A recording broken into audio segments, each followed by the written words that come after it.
diciamo che noi abbiamo avuto il compito in ultima fase di creare un prodotto cosmetico.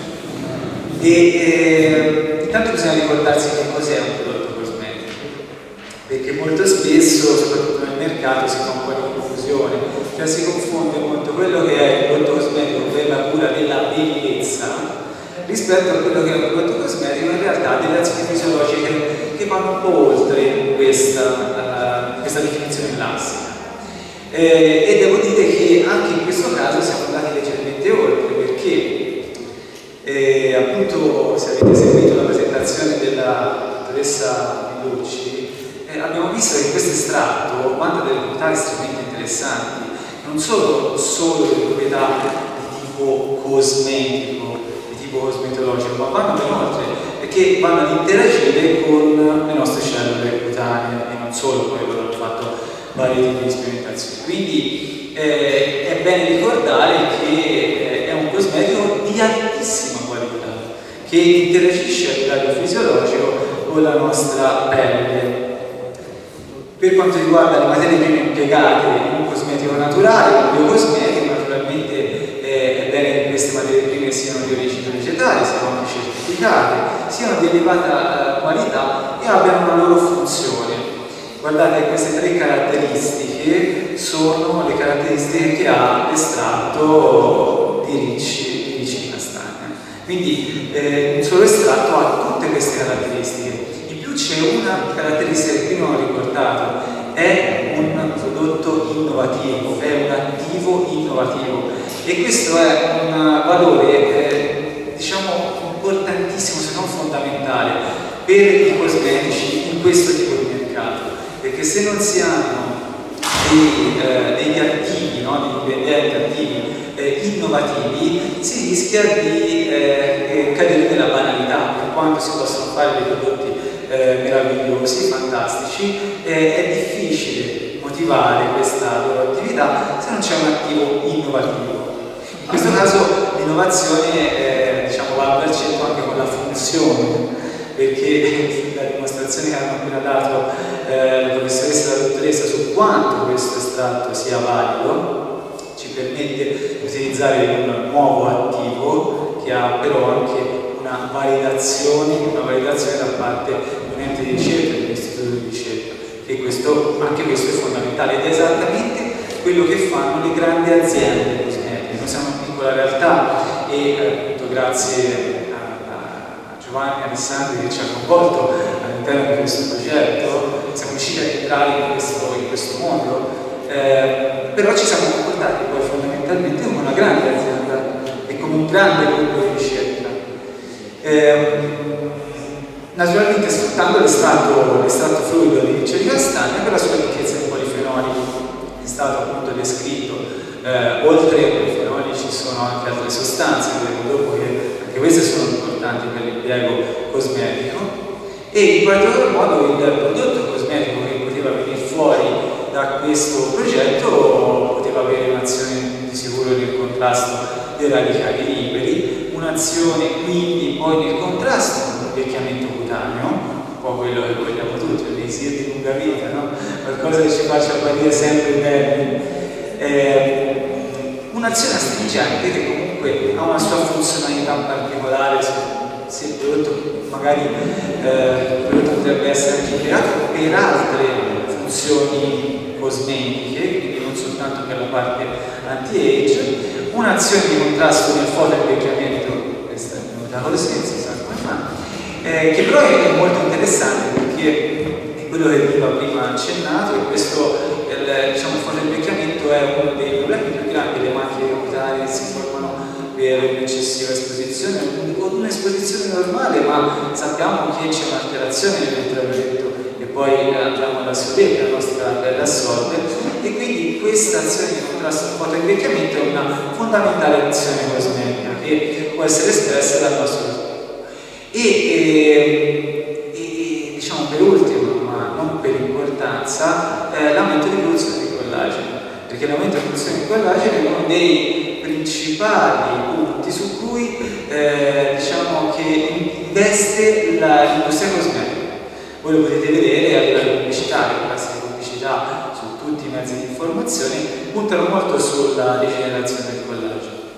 E questo perché appunto ci mantiene il tono della pelle, diciamo, sempre giovane, e questo è fondamentale quando arriva a pubblicizzare, produrre, a pensare un prodotto di bellezza.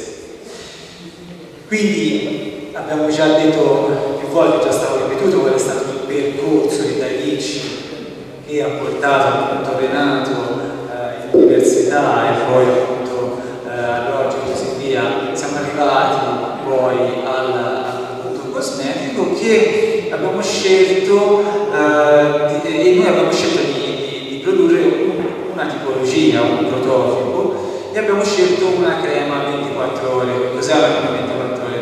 È una crema che può essere utilizzata per tutto il giorno, quindi sia applicata al mattino e sia applicata la sera. Naturalmente noi dovevamo puntare su un prodotto, abbiamo scelto qualcosa che avesse il maggior pubblico possibile, generalmente una crema adatta a una pelle normale, che però si adatta bene a tutti i tipi di pelle e che non abbiano delle particolari problematiche specifiche di tipo dermatologico. E quindi appunto gli step sono stati essenzialmente due. Il primo step è stato quello che ci ha visto utilizzare un estratto secco, che è stato un estratto prodotto direttamente dall'unità di ricerca dell'Università di Siena, quindi un piccolo quantitativo, una piccola aliquota che ci ha consentito di iniziare la nostra produzione, soprattutto iniziare a capire se era meglio avere per la produzione un estratto secco oppure se fosse stato meglio avere un estratto fluido, quali fossero i solventi da impiegare. Avevamo avuto già un confronto con l'università per capire quali fossero i solventi che si potevano utilizzare per ottenere quale estratto. E questo è stato estremamente importante per quello che è venuto dopo, per la creazione del prototipo stesso. Qui noi abbiamo provato le sue organizzazioni, abbiamo visto le interazioni che poteva avere l'estratto nel prodotto, nelle emulsioni, e ci siamo accorti che che avevamo un'altra possibilità, cioè l'università aveva già validato che i nostri ricci contenevano una certa quota di polifenoli, che questa quota era attiva e che questa quota di polifenoli non era in nessun modo citotossica. Questo è fondamentale perché l'estratto è sicuro. Okay? Quindi da questa base siamo poi ripartiti e abbiamo coinvolto la Roggi SRL, l'azienda di Massimo Roggi, che insieme alla collaborazione con la Next Technology, grazie al loro estrattore, ci ha potuto fornire un estratto liquido, un estratto fluido. Questo estratto è stato un estratto in acqua, quindi i ricci castani essiccati, che sono stati ottenuti attraverso estrazione con l'estrattore ultrasuoni, di cui ho parlato prima l'ingegnere, e che ha prodotto un estratto fluido. L'estratto fluido che già si presentava con un pH naturale inferiore al 5,5, questo è fondamentale per il mantenimento dell'estratto. L'estratto è stato conservato direttamente con un conservante che è stato fornito da noi ed è stato inviato dalla Next Technology, e questo estratto poi è stato validato dall'Università di Siena, e visti i risultati estremamente interessanti, appunto paragonabili al primo estratto che era stato fatto, è stato utilizzato da noi e inserito all'interno delle emulsioni. Abbiamo fatto alcune prove perché generalmente gli attivi naturali vengono messi in queste percentuali che vedete, non superano generalmente il 5%, ma siamo già a livelli molto elevati. Più o meno ci si attesta intorno all'1%, il quantitativo di estratto, un estratto validato, un estratto anche titolato, che viene messo in emulsioni di tipo cosmetico, soprattutto in una crema viso. Noi abbiamo fatto varie prove, quindi provando a percentuali più basse dell'1%, e poi delle prove diciamo più significative di percentuali dall'1 al 5%. Il prodotto ha evidenziato delle attività estremamente interessanti, e questo ce l'ha detto appunto l'Università di Siena. Quello che però è stato meno interessante, diciamo, è lo scherzo un po' che ci hanno fatto questi polifenoli, questo estratto estremamente potente, possiamo dire così, in quanto potete vedere in questa immagine che l'utilizzo di una percentuale superiore all'1% ha prodotto una variazione cromatica dell'estratto. Questa variazione cromatica, oltretutto, è stata irregolare e quindi questo non ci ha permesso di utilizzare il prodotto a percentuali più elevate dell'1%, perché abbiamo provato a studiare dei sistemi antiossidanti che andassero a limitare questo tipo di variazione, ma non ci siamo riusciti. Anche con la collaborazione dell'università ci ha dato un buon aiuto per uno studio anche bibliografico in letteratura. Questo è stato un problema che per adesso non abbiamo risolto, quindi ci siamo spostati fino a una percentuale dell'1%, che però ha dimostrato essere una percentuale estremamente attiva anche alle prove di laboratorio, addirittura di cellule in vivo. Okay? Quindi non dobbiamo pensare che un attivo messo all'1% in un prodotto sia un attivo messo in una percentuale bassa, si parla in realtà di una percentuale molto elevata. Noi volevamo strafare, a questo proposito abbiamo proprio pensato che non è il prodotto giusto in cui inserire l'estratto per avere percentuali molto elevate, ma abbiamo già pensato ad avere, se ci sarà data la possibilità e se abbiamo la possibilità di continuare su questo progetto, a produrre degli altri tipi di prodotti cosmetici, per esempio dei sieri. I sieri hanno meno problematiche da questo punto di vista, abbiamo un controllo maggiore anche sul colore del siero stesso, e quindi possiamo avere la possibilità di inserire una percentuale più alta in altre tipologie di prodotti cosmetici. Quindi appunto quello che è stato utilizzato, giusto per riassumere, questo estratto fluido riccio di castagna nelle emulsioni.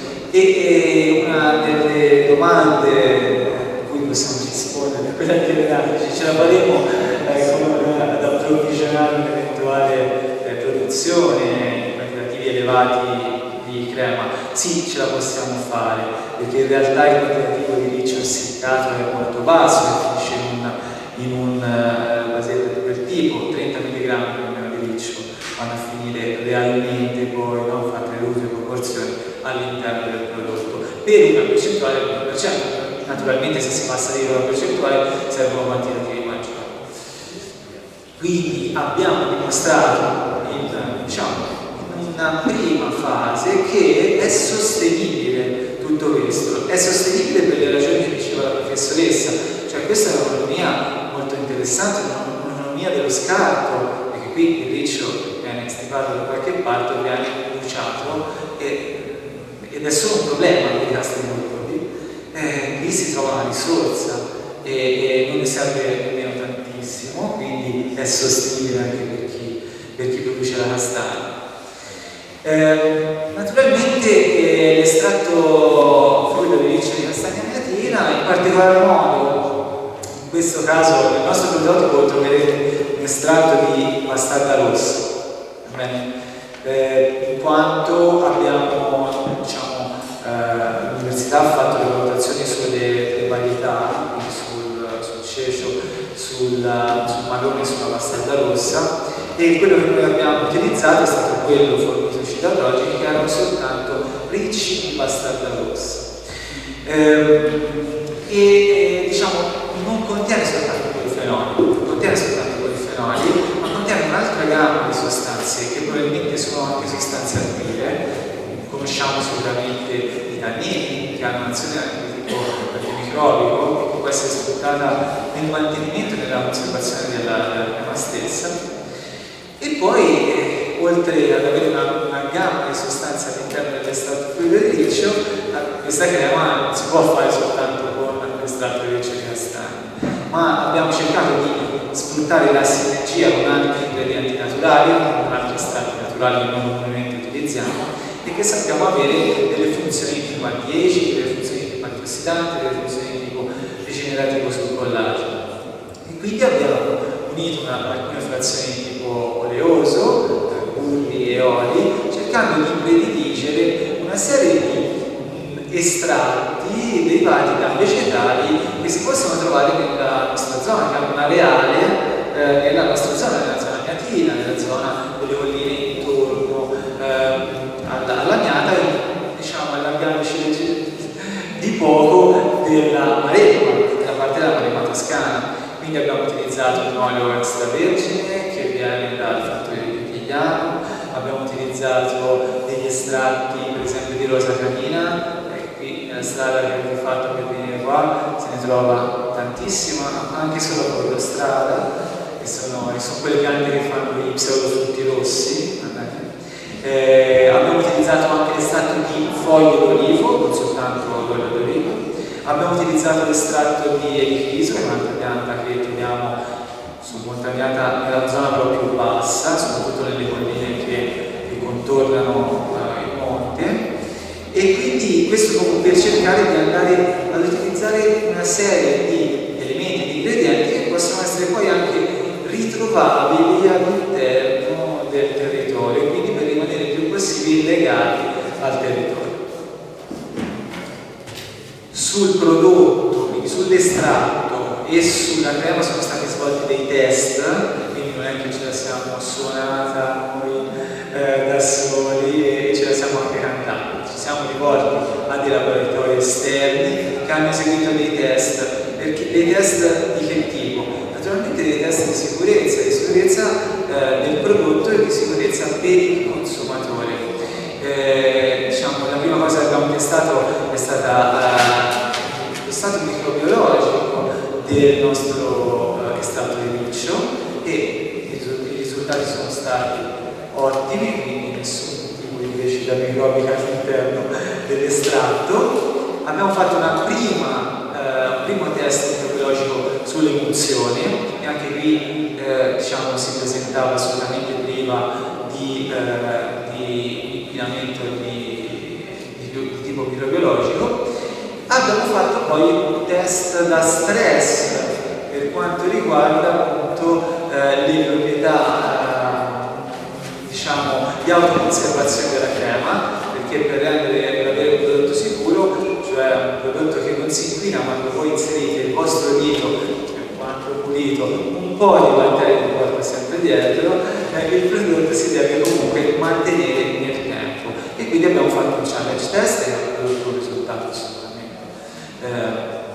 come ci aspettavamo, c'è un risultato negativo, un risultato di abbattimento della crescita logaritmica, e poi abbiamo fatto l'altro test importantissimo che è il patch test, cioè il test sulla cute umana su soggetti sani, su soggetti volontari sani, per vedere se questo prodotto evidenziasse in qualche modo anche un tipo di irritazione dovuta magari all'interazione tra gli ingredienti. Così non è stato, vi ho riportato anche le tabelle, e le tabelle sono molto interessanti perché hanno prodotto tutti zero, cioè non c'è nessuno che si è irritato dopo 24 ore di applicazione del prodotto, sia subito dopo che dopo le 48 ore. Quindi questo è estremamente interessante. Talvolta prodotti naturali abbiamo un 0,5, un 1,5 su qualche soggetto. Qui 20 soggetti, risultati totalmente negativi a livello di attività. Quali possono essere le prospettive future? Benissimo, naturalmente la prospettiva principale è quella di continuare a lavorare sul prodotto, di cercare magari di differenziare il più possibile le varie varietà con le loro caratteristiche e di aumentare la gamma dei prodotti cosmetici che si possono realizzare a partire da questo prodotto, da questo estratto. E quindi appunto andare anche a spingere su un'economia di tipo sostenibile e quindi su dei prodotti cosmetici che abbiano un valore anche da questo punto di vista, quindi un'economia green e di tipo ecosistema. Grazie.